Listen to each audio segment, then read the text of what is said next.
melakukan UAS mata kuliah bahasa Indonesia atau Pemerintah dengan unsur mengaku Muhammad Insan Jafari MPD. Ini saya menggunakan PPT.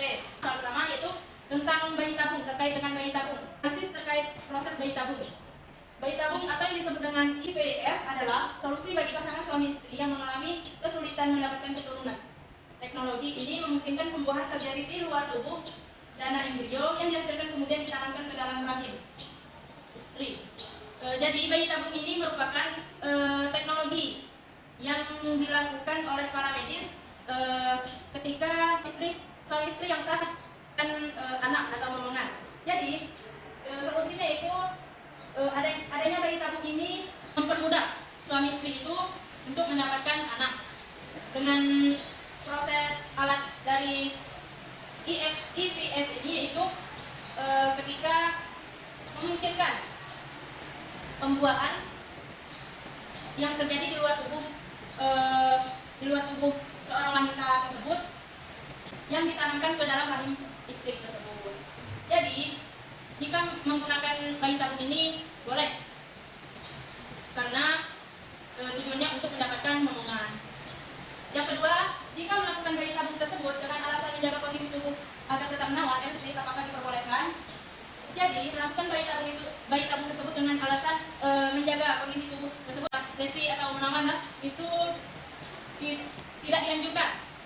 Mengapa? Karena bayi tabung tersebut kan tujuannya untuk mendapatkan anak tadi.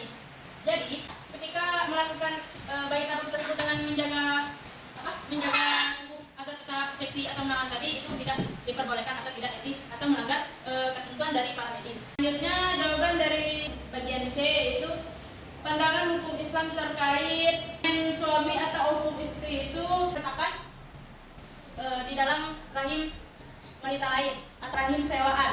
Dalam Islam, penggunaan rahim wanita lain atau membesarkan janin dari semen suami dan ovum istri yang sah tadi, yang dikenal dengan rahim sewaan itu, maka haram.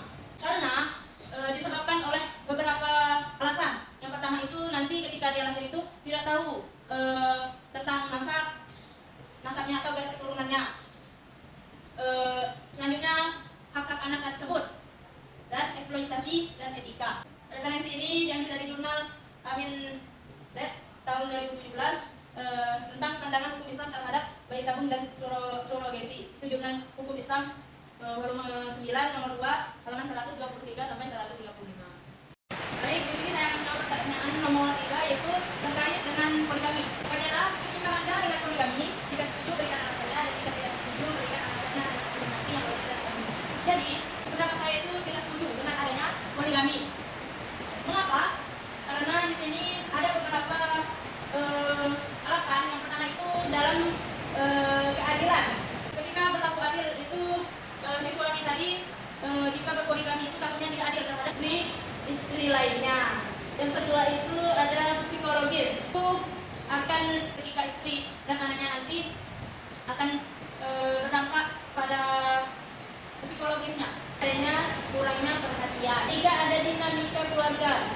Poligami dapat merumitkan dinamika keluarga, terutama dalam hal warisan dan tanggung jawab suami bagi anak-anak dari berbagai istrinya. Di sini saya akan jawab pertanyaan nomor 3 bagian B, yaitu bagaimana pandangan hukum negara atau undang-undang dan hukum Islam terkait dengan poligami. Dalam hukum negara Indonesia, poligami diatur dalam Undang-Undang Nomor 1 Tahun 1974 tentang perkawinan. Berapa di antaranya terkait dengan poligami? Yang pertama itu syarat poligami. Pertama, suami harus memperoleh izin dari pengadilan agama.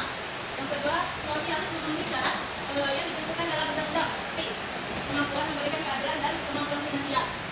Jadi harus ada persetujuan dari istri pertama. Jadi jika melakukan poligami tersebut, maka suami tersebut izin dulu kepada istrinya.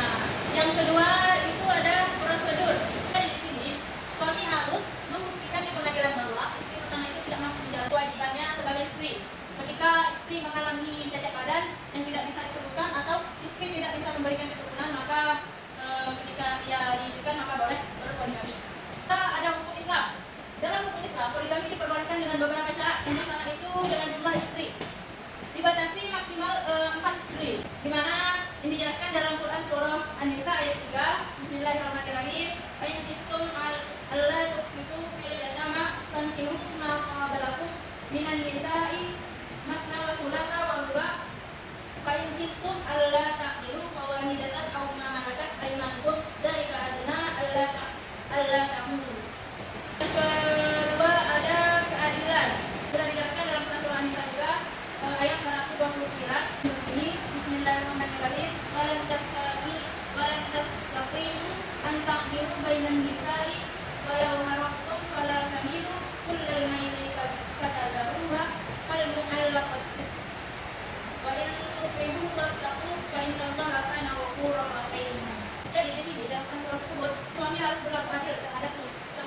istri dalam hal nafkah, tempat tinggal, dan perhatian. Terkait dengan aborsi, menurut pandangan saya boleh melakukan aborsi ketika dengan situasi darurat seperti kehamilan jika mengancam nyawa seorang ibu atau anak tadi, dan jika kehamilan tersebut hasil dari pemerkosaan, boleh melakukan aborsi, atau boleh ketika kehamilan yang tidak diinginkan. Dalam pandangan para ulama Islam umumnya menentang aborsi kecuali dalam keadaan darurat tadi, ketika kehamilan tersebut membahayakan nyawa ibu dan anaknya tadi. Dalam Islam, janin dianggap memiliki hak atas kehidupan yang harus dihormati. Dalam Islam juga, janin dianggap memiliki kehidupan yang dihormati dan dilindungi.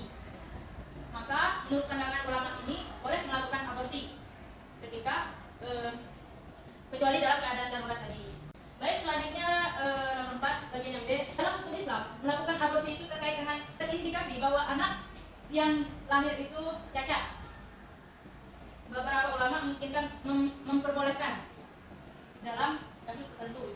Misalnya, jika janin itu memiliki cacat genetik yang fatal dan tidak memungkinkan kelangsungan hidup di luar rahim, maka boleh diaborsi.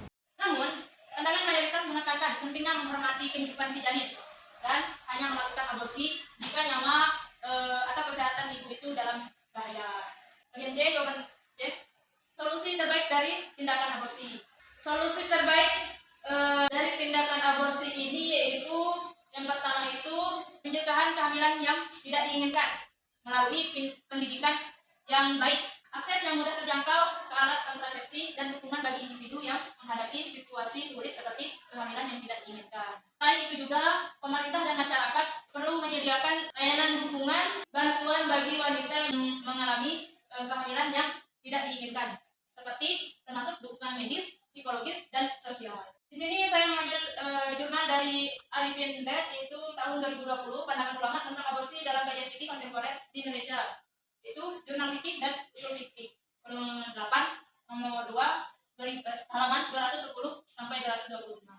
Baik, itu saja jawaban dari saya. Apabila ada salah kata atau salah penjelasan, mohon dimaafkan. Pada Allah kita sama-sama mohon ampun. Wabillahi taufiq wal hidayah. Assalamualaikum warahmatullahi wabarakatuh.